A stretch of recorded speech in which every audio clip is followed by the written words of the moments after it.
navezani na tim. In samo res ustrezna obravnava vseh članov tima privede do dobrih rezultatov, vključno s tem, na kar nas je predsednik opozoril na prijaznost delovanja. To je ena cela kultura dela, ki jo moramo vzgajati, na katero moramo biti pozorni, in jaz mislim, da je ravno ta inštitut Soča eden od tistih naših ustanov z medicinske fakultete, kjer najbolj vodi prapor, da rečem, v vzgoji naših študentov. S tem bi končal in se zahvalil za vabilo v tej okrogli mizi.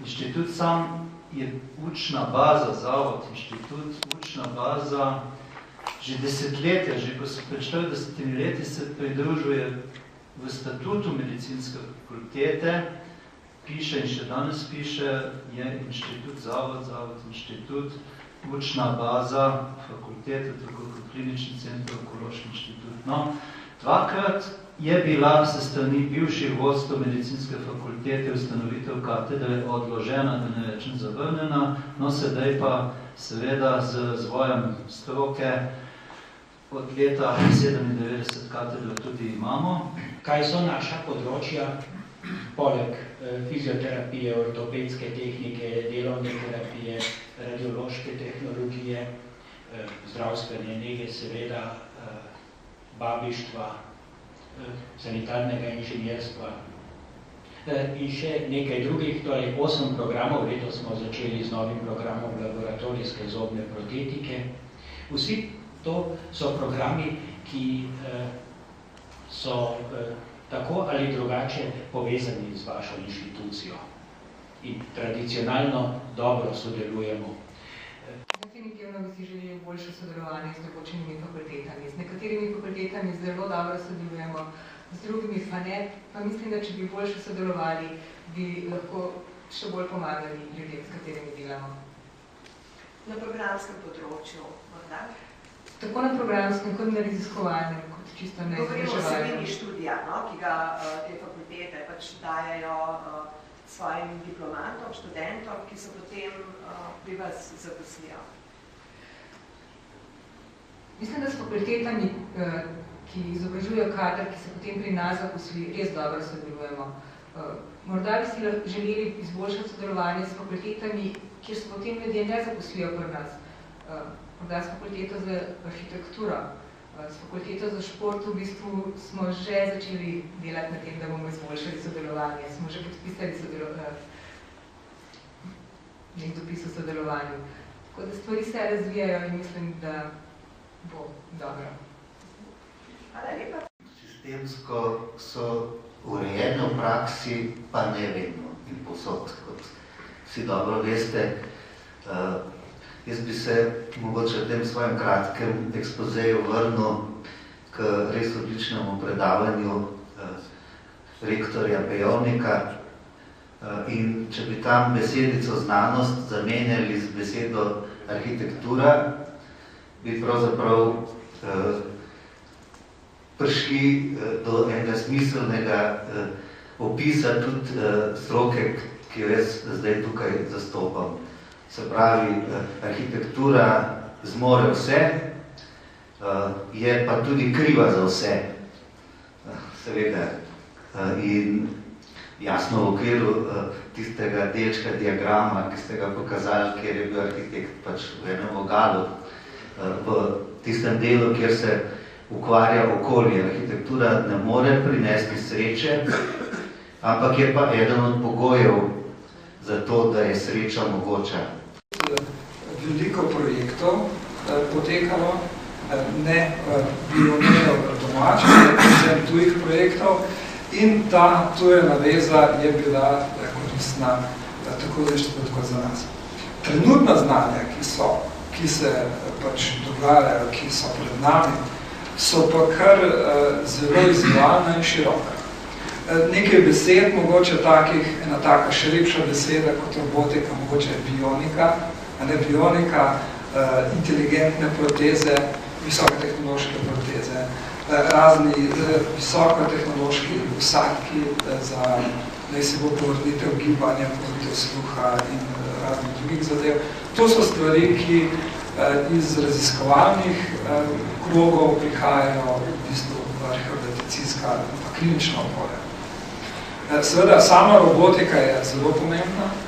Če je bilo nekaj časa nazaj zelo nekako prepoznavno se ukvarjati z električno stimulacijo, sigurno mehanski, elektromehanski, robotski sistemi v rehabilitaciji prihajajo, danes postajajo dostopni na različnih nivojih, tako pri terapiji, torej med samim dogajanjem v rehabilitacijskem centru, pa seveda potem tudi doma. Vendar se v zadnjem času zgodilo veliko novih stvari. Ena pomembna stvar je proces integracije v sistem šolstva. Se pravi, ti otroci so se pojavili in tudi na naši fakulteti smo ugotovili, da pravzaprav naši študenti niso dobivali ustreznih znanj.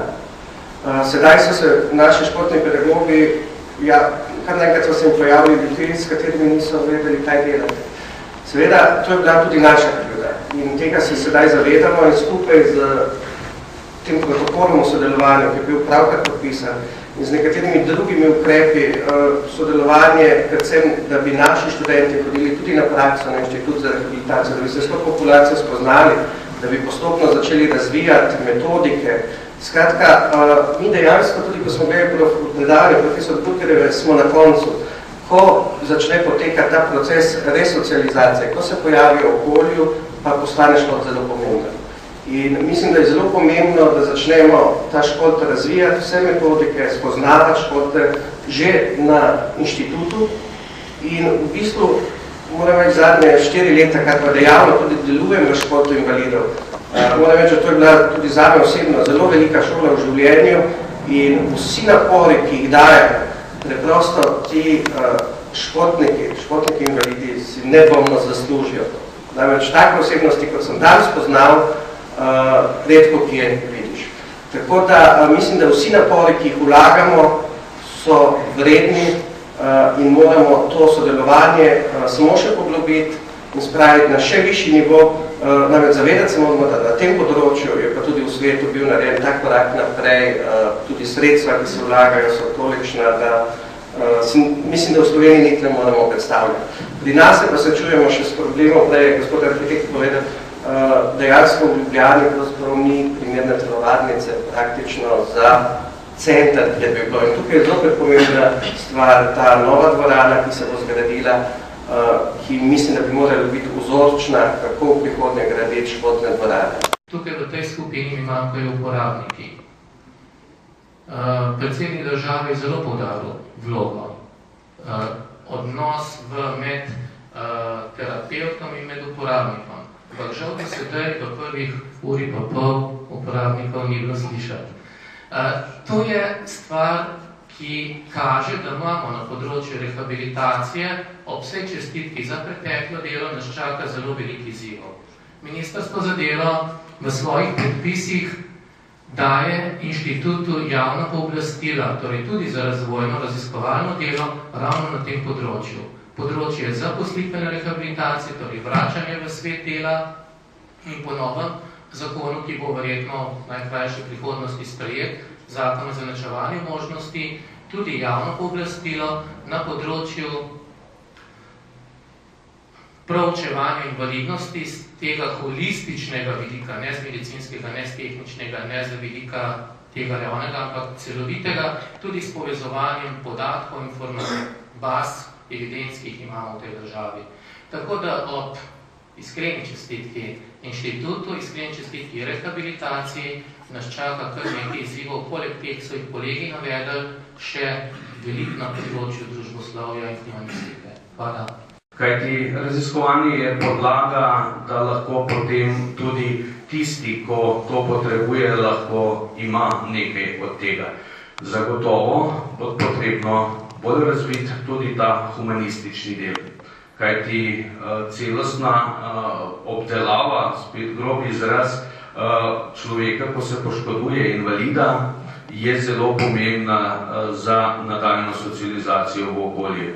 In kljub temu, da so veliki tehnični dosežki, veliko napredek v medicini, še vendar je človeška psiha tista, ki mora to vse skupaj sprejeti.